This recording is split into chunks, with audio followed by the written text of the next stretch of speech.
하다가 보면 장례식에 참석을 하는 경우가 많이 있습니다. 그리고 가끔은 돌잔치에 초청을 받아서 가기도 하는데요. 아주 드문 일이지만 어떤 날에는 이 돌잔치와 장례식을 한날에 이렇게 치르는 경우도 종종 있습니다. 이런 때는 참 희비가 엇갈리죠. 장례식을 갈 때는 굉장히 마음이 무겁게 느껴지지만 돌잔치에 갈 때는 굉장히 마음이 가볍고 기쁜 마음으로 참석할 때가 많이 있습니다. 그런데 여러분, 전도서 7장 2절 말씀을 보시면 지혜자 솔로몬은 이렇게 말하였습니다. 우리 전도서 7장 2절 말씀을 함께 읽겠습니다. 초상집에 가는 것이 잔치집에 가는 것보다 나으니. 아멘. 여러분, 초상집에 가는 것이 잔치집에 가는 것보다 낫다라고, 유익하다라고 말하고 있습니다. 왜 그렇습니까? 왜 그럴까요?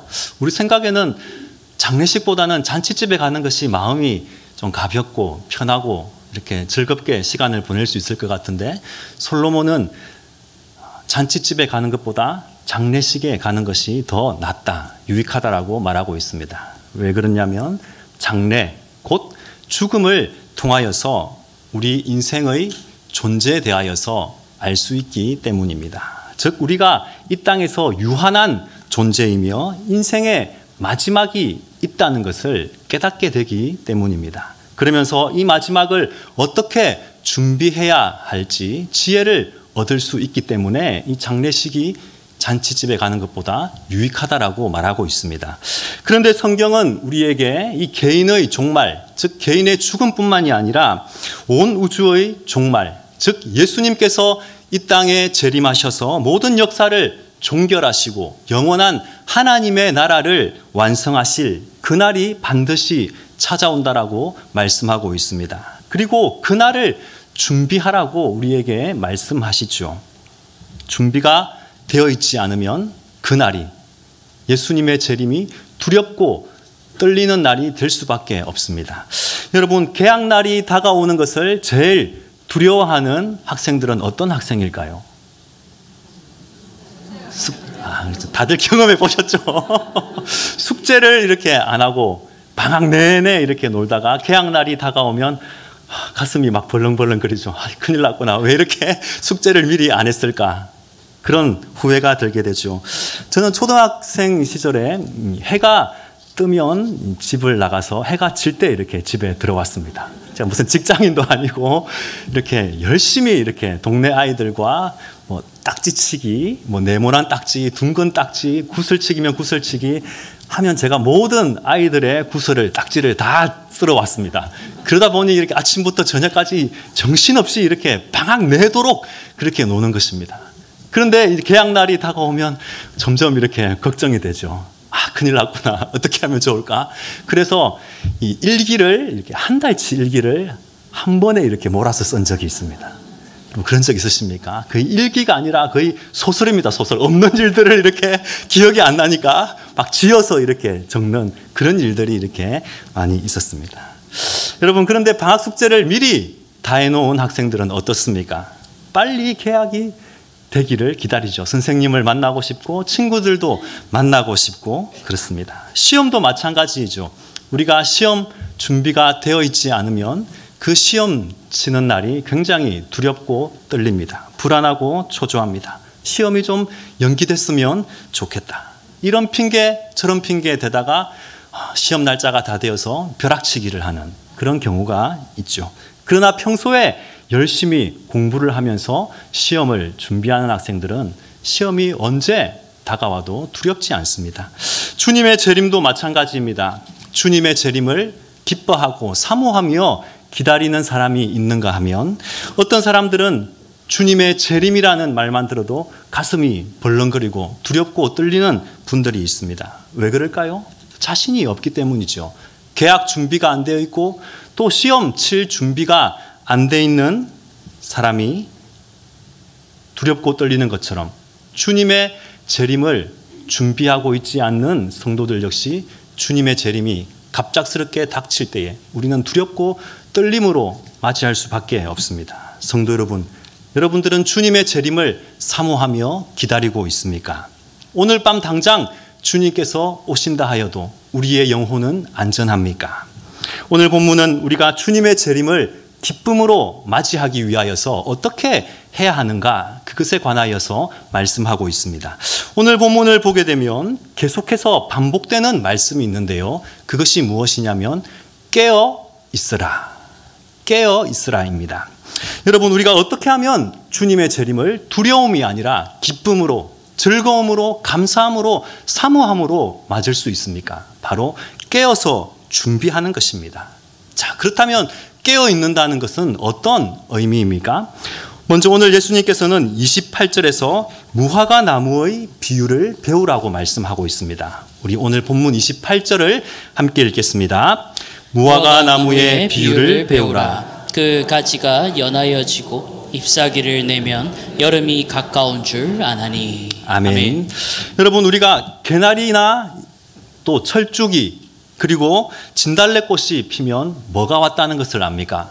봄이 왔다는 것을 알죠.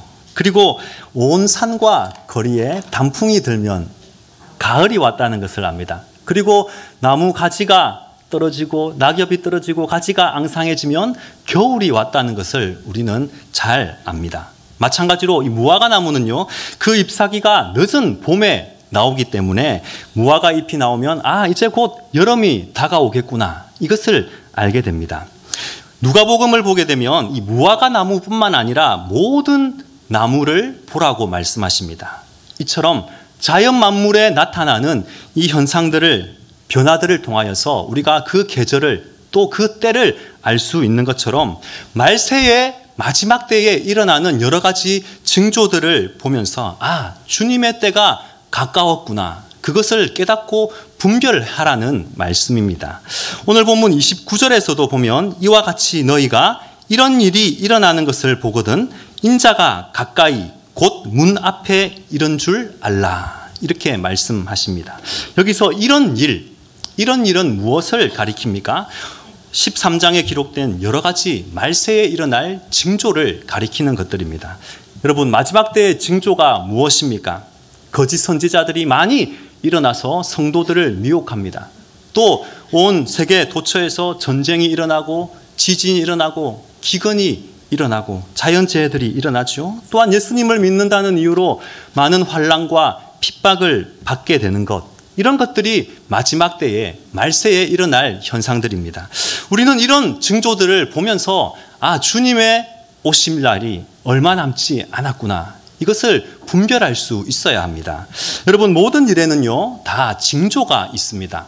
어느 날 갑자기 한순간에 일어나는 일은 잘 없습니다.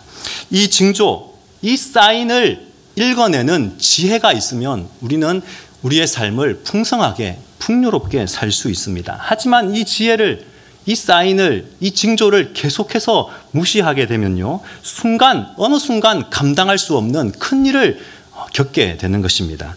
여러분, 2004년에 일본의 한 대형 빌딩 회전문에서 어린 아이가 찡겨서 이렇게 죽는 일이 발생하였습니다. 그런데 이 사건을 조사하던 보험회사 직원이요, 이런 결과를 내었습니다. 이 사고가 일어나기 전에 이미 29건의 경미한 사고들이 일어났다는 것입니다. 그리고 300건 이상의 징후가 나타났다는 것입니다. 그럼에도 불구하고 관리자 측은 이까짓 것 아무것도 아니야, 별것 아니다라고 생각하며 그렇게 관심을 가지지 않았다가 급기야 사망사고가 일어났던 것입니다. 또 2차 대전 때 일본이 하와이 진주만을 습격할 때에 이미 미군 레이더에 징조가 감지가 되었다라고 합니다. 하지만 그 보고를 받은 상관이 골프를 치다가 대수롭지 않게 여겼고 그 결과는 상상할 수 없는 피해를 입게 되었습니다. 타이타닉호도 전조 현상이 나타났지만 무시하고 대응하지 않았다가 대형 참사가 일어난 것을 우리는 잘 알고 있습니다. 여러분, 이런 일들이 우리 주위에 비일비재하게 나타나는 것을 우리는 잘 알고 있습니다. 멀리서 찾을 것도 없습니다. 우리 몸에 큰 병이 찾아오는 것도 한순간에 오는 것이 아니라 우리의 몸은요, 계속해서 사인을 보냅니다. 징조를 보냅니다. 이유 없이 계속 살이 빠진다든지 또 어떤 특정 부위가 지속적으로 아프다든지 몸은 우리에게 사인을 계속해서 보냅니다. 이것을 무시하고 가만히 내버려 두면 큰 병을 얻게 되는 것이죠. 이처럼 모든 일에는 징조가 있습니다. 사인이 있습니다. 그런데 깨어있지 않으면 우리가 이 사인을, 징조를 발견할 수 없는 것이죠. 주님의 재림도 마찬가지입니다. 우리가 영적으로 민감하게 깨어있지 않으면, 영적으로 깊이 잠들어 있으면 예수님의 재림의 징조인지도 알지 못하게 되는 것이죠. 그렇게 되면 준비되지 않은 채 허둥지둥 주님을 맞이할 수밖에 없습니다. 성도 여러분, 우리의 영이 민감하게 깨어있기를 주님의 이름으로 축원합니다. 그래서 하나님께서 보내시는 징조들을 잘 구별하고 분별하여서 주의 재림을 기쁨으로 맞이할 수 있는 그런 성도님들이 되시기를 주님의 이름으로 축원합니다. 계속해서 오늘 본문 32절과 33절을 함께 읽겠습니다. 그러나 그날과 그때는 아무도 모르나니 하늘에 있는 천사들도 아들도 모르고 아버지만 아시느니라. 주의하라, 깨어있으라. 그때가 언제인지 알지 못함이라. 아멘. 오늘 본문에서 그날과 그때, 이것은 바로 주님의 재림을 가리키는 말이죠.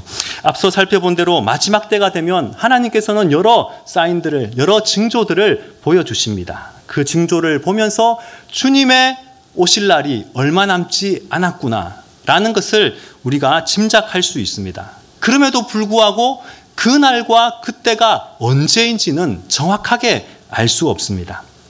그런데 많은 시한부 종말론자들이 예수님의 재림의 시기를 이야기하면서 사람들을 미혹하였습니다. 여러분, 1992년 다가올 미래를 준비하라, 이 다미 선교회의 사건을 여러분 잘 아실 것입니다. 이들이 주장한 것이 무엇입니까? 1992년 10월 28일 자정에 예수님께서 재림하시고 우리가 휴거된다는 그런 이야기를 하였습니다. 이 이야기에 많은 사람들이 미혹되어서 직장을 그만두고 집을 팔고 기도원에 모여 있었습니다. 당시 이 사건이요, 전국을 떠들썩하게 하였습니다. TV에 생중계가 될 정도로 온 세간의 이목을 집중하였습니다. 한창 사람들이 모여서 휴거를 기다리고 있을 때에 어떤 일이 일어납니까? 나방이 이렇게 한 마리 이렇게 날아가고 있었습니다. 그러자 사람들이 나방에게 이렇게 확 몰려들어서 나방이 휴거된다, 이런 이야기를, 이런 해프닝이 있기도 하였습니다. 그러나 결국 그날 예수님은 오지 않으셨습니다. 아니, 예수님께서 오시려고 해도 오실 수 없었을 것입니다. 왜냐하면 그날과 그때는 아무도 모르는 것이기 때문입니다. 이것은 결코 인간의 영역이 아니죠. 오직 하나님의 주권에 달린 일입니다. 하나님만 아십니다. 그런데도 예수님의 재림에 관하여 많은 사람들은 그 날짜와 그 시간에 관심을 가지고 있습니다. 왜 그럴까요? 그 정확한 날짜와 시간을 안다면 마음껏 즐기며 살다가 며칠 전에 회개하고 열심히 예수님 믿고 그렇게 천국 가야지, 그렇게 생각하는 것이 많은 사람들의 마음일 것입니다. 하지만 하나님께서 우리의 그런 얄팍한 마음을 모르시겠습니까? 다 아시죠? 그렇기 때문에 절대 그렇게 하지 않으신다는 것입니다. 그날과 그때는 아무도 모른다라고 말씀하십니다. 그렇기 때문에 여러분, 우리가 그날을 주의하며 깨어 있어야 한다는 것이죠. 깨어서 준비하고 있어야만이 기쁨으로 주님 오심을 맞이할 수 있는 것입니다. 이와 관련하여서 예수님께서는 한 가지 비유를 더 주십니다. 오늘 본문 34절을 함께 읽겠습니다. 가령 사람이 집을 떠나 타국을 갈 때에 그 종들에게 권한을 주어 각각 사물을 맡기며 문지기에게 깨어있으라 명함과 같으니. 아멘. 한 사람이 집을 떠나 타국으로 가면서 종들에게 권한을 주면서 각각 사물을 맡깁니다. 그러면서 문지기에게는 깨어있으라, 이렇게 말씀을 합니다. 이 비유에 나오는 종들 그리고 문지기처럼 우리 모두는 다 출타한 주인을 기다리는 사람들입니다. 여러분, 그런데 한 가지 문제가 있습니다. 그것이 무엇이냐면 주인이 돌아온다는 것만큼은 확실하지만 언제 돌아올지 일러주지 않았다라는 것입니다. 그러면서도 깨어 있어라, 이렇게 말합니다. 여러분, 요즘같이 비행기나 열차 시간처럼 정확한 도착 시간을 알게 되면 우리가 다른 일을 하다가도 시간에 맞추어서 준비를 하면 됩니다. 그러나 언제 올지 모르는 사람을 기다리는 것, 이것은 쉬운 일이 아니죠. 대개 이러할 때 우리는 긴장을 풀어버립니다. 처음에는 긴장을 하다가도 시간이 지나도 오지 않으면 무장해제를 해버리죠. 이것이 집주인이, 그리고 예수님이 우리에게 맡기신 깨어있으라, 이것이 쉽지 않은 이유입니다. 여러분, 부모들, 특별히 엄마들이 출타할 때요, 어린 아이들에게 어떻게 합니까? TV 보면서 오락하면서 열심히 놀고 있으라 이렇게 말합니까? 아니죠. 임무를 맡기죠. 영어 단어 몇 개 외우고 수학 문제집 여기서부터 저기까지 풀고 꼭 이런 임무를 맡기고 나갑니다. 그렇지만 엄마가 집을 나가는 순간 아이들은 금세 풀어집니다. 특별히 엄마가 돌아올 시간을 알려주지 않을 때에 아이들은 어떻게 합니까? 엄마가 나중에 오겠지, 지금은 안 올 거야, 이렇게 생각하면서 열심히 TV를 보고 놀다가 그때 초인종이 울리고 문이 열리면 헐레벌떡 책을 펴고 공부하는 척하지만 그때는 이미 일이 벌어진 이후죠. 남은 것은 엄마의 잔소리와 호통밖에 없습니다. 이처럼 준비되지 않은 아이에게는 엄마가 언제 돌아와도 빨리 돌아오는 것이고 언제 돌아와도 갑자기 찾아온 것입니다. 그래서 언제 와도 당황스러울 수밖에 없습니다. 그렇지만 반대로 해야 할 일들을, 엄마가 맡기신 과제들, 숙제들을 미리 다 해놓은 아이들은 어떻습니까? 엄마가 찾아와도 놀면서 엄마 왜 인제 와? 보고 싶어서 이렇게 여유를 부릴 수 있는 것이죠. 돌아오는 엄마를 어떻게 맞이할 것인가? 갑작스럽게 맞이할 것인가? 기쁨으로 맞이할 것인가? 이것은 전적으로 아이에게 달린 것이죠. 엄마가 언제 오든, 갑자기 오든, 빨리 오든, 늦게 오든 준비가 되어 있으면 전혀 두려울 것이 없는 것이죠. 예수님은 주인이 언제 올지 모른다 말씀하시면서 그때를 이렇게 4가지를 들어서 말씀하고 계십니다. 오늘 본문 35절을 함께 읽겠습니다. 그러므로 깨어 있으라. 집주인이 언제 올는지, 혹 저물 때일는지, 밤중일는지, 닭 울 때일는지, 새벽일는지 너희가 알지 못함이라. 아멘. 예수님께서 주인이 언제 돌아올지 모른다고 하시면서 예를 들어주신 이 4가지 때가 참 재미있습니다. 여러분, 모두 다 언제입니까? 해가 저물 때, 밤중, 닭이 울 때, 그리고 새벽. 여러분, 이때는 언제입니까? 모두가 다 해가 지고 난 이후에, 다음 날이 되기 전에 모두가 한밤중이라고 생각하고 자고 있을 시간이죠. 종들의 입장에서는 이 시간만큼은 주인이 돌아오지 않을 거야, 그렇게 생각하기 쉬운 시간들입니다. 그래서 마음 놓고 영적으로 무장해제하고 잠들어 있기가 쉬운 시간이죠. 예수님은 주인이 만약 그때 그 시간에 돌아오면 어떻게 하겠느냐, 이렇게 묻고 계신 것입니다.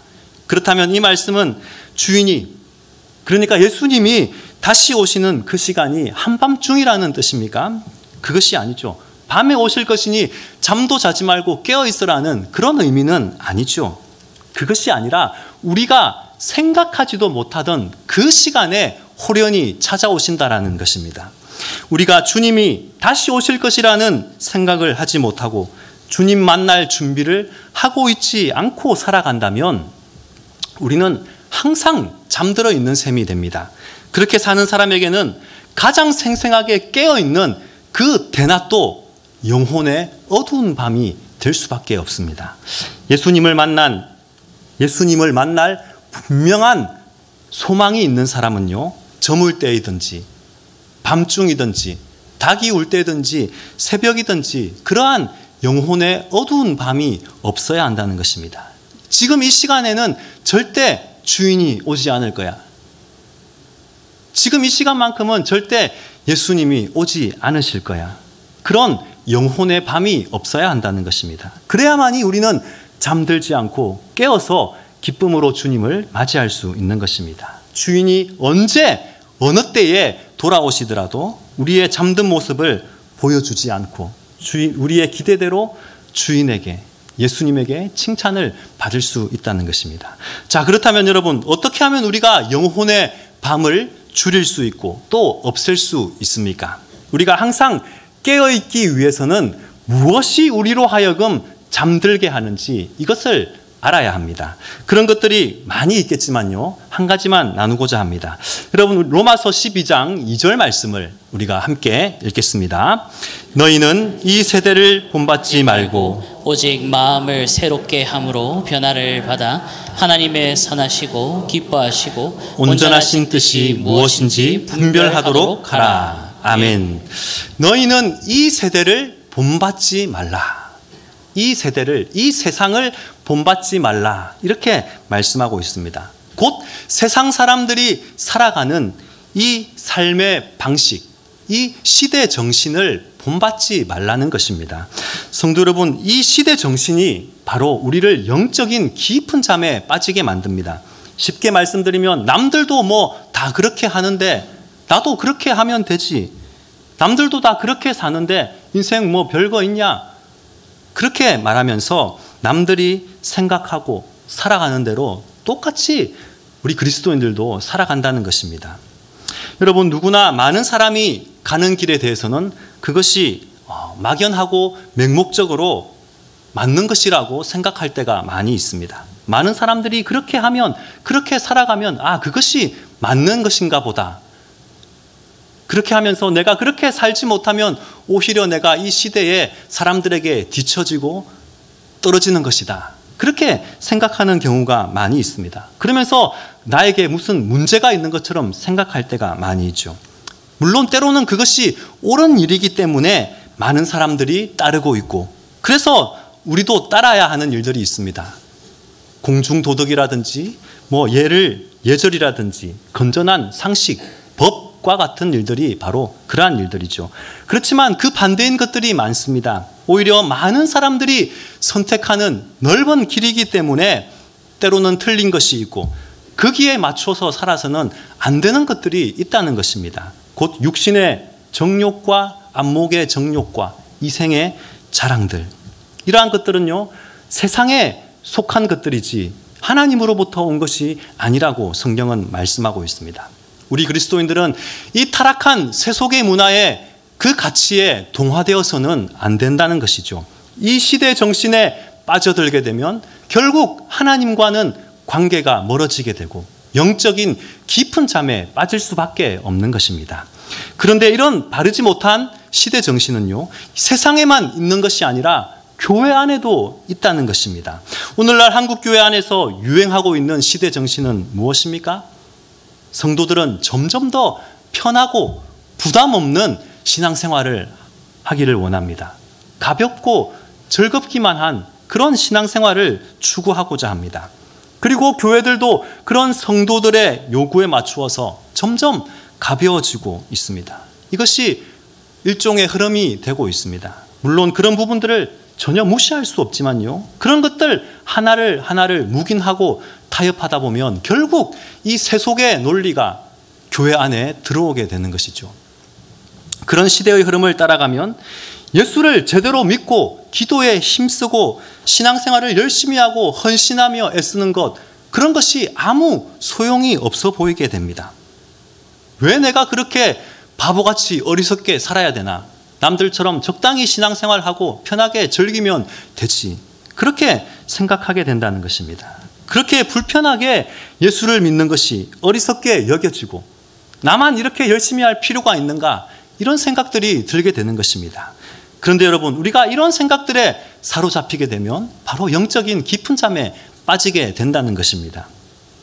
온 세상이 흐지부지 신앙생활을 하고 예수님을 믿어도 우리만큼은 깨어서 제대로 열심히 예수님을 믿고 신앙생활을 해야 하는 것입니다. 여러분, 어쩌면 이 말이 굉장히 불편하게 들리실지 모르겠지만 예수님은 부담스럽게 믿을수록 좋습니다. 예수님은 진지하게 믿을수록 더 좋습니다. 신앙생활 적당하게 편하게 내 기준과 내 생각대로 하는 것이 아니라 하나님이 원하시는 대로, 하나님의 기준을 따라가야 한다는 것이죠. 그래야만이 우리는 이 시대 정신에, 이 세속의 문화에 동화되지 아니하고 깨어 있을 수 있다는 것입니다. 그래야만이 우리는 기쁨으로 다시 오실 주님을 맞이할 수가 있는 것이죠.